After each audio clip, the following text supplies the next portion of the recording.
നമസ്കാരം, VCB ന്യൂസിലേക്ക് സ്വാഗതം. ഞാൻ VC മനോജ്. ആദ്യം പ്രധാന വാർത്തകൾ നിങ്ങൾക്കായി അവതരിപ്പിക്കുന്നത്. ഓരോ വസ്ത്രങ്ങൾക്കും ഒരു കഥയുണ്ട്. ആഘോഷത്തോളം വളർന്ന സ്വപ്നങ്ങളുടെ കഥ. Beauty silks. വാക്കുകൾ നിശബ്ദമാകുമ്പോൾ വസ്ത്രങ്ങൾ സംസാരിക്കട്ടെ.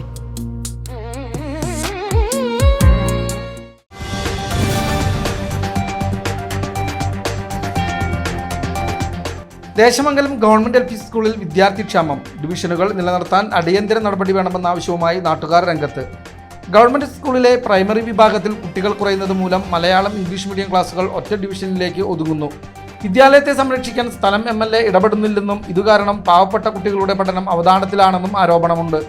പൊതുവിദ്യാലയത്തെ തകർച്ചയിൽ നിന്ന് രക്ഷിക്കണമെന്നാവശ്യപ്പെട്ട് കോൺഗ്രസ് മണ്ഡലം പ്രസിഡന്റ് വിദ്യാഭ്യാസ വകുപ്പ് മന്ത്രിക്ക് പരാതി നൽകും.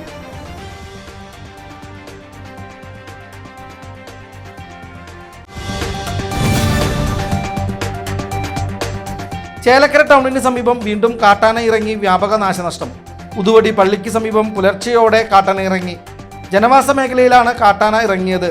നെയ്യൻ വീട്ടിൽ വർഗീസിന്റെ വീട്ടുവളപ്പിൽ കയറിയ കാട്ടാന ചുറ്റുമതിൽ തകർക്കുകയും പറമ്പിലെ വാഴകളും മാവിൻ കൊമ്പുകളും നശിപ്പിച്ച് ഫലങ്ങൾ ഭക്ഷിക്കുകയും ചെയ്തു. തുടർച്ചയായി കാട്ടാന ഇറങ്ങുന്നത് ജനങ്ങളെ കടുത്ത ഭീതിയിലാഴ്ത്തിയിട്ടും അധികൃതരുടെ ഭാഗത്തുനിന്ന് യാതൊരു നടപടിയുമില്ലെന്ന് നാട്ടുകാർ കുറ്റപ്പെടുത്തുന്നു.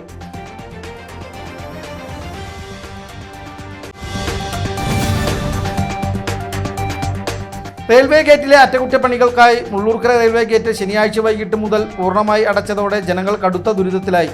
തിരക്കേറിയ വൈകുന്നേര സമയത്ത് ഗേറ്റ് അടച്ചതിനാൽ ജോലി കഴിഞ്ഞ് തിരിച്ചെത്തിയ തൊഴിലാളികളും സ്ത്രീകളും ഉൾപ്പെടെയുള്ള നിരവധി യാത്രക്കാർ വഴിയിൽ കുടുങ്ങി.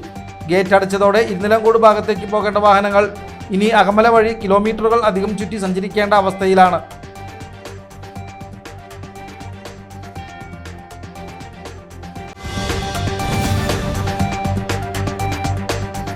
വടക്കാഞ്ചേരി പരുത്തിപ്പുറയിൽ കുടുംബം സഞ്ചരിച്ച കാർ നിയന്ത്രണം വിട്ട് വൈദ്യുതി പോസ്റ്റിലിടിച്ച് മറിഞ്ഞു. ഞായറാഴ്ച പുലർച്ചെ 1 മണിയോടെയായിരുന്നു അപകടം. അപകടത്തിൽ പരിക്കേറ്റവരെ ആശുപത്രിയിൽ പ്രവേശിപ്പിച്ചു.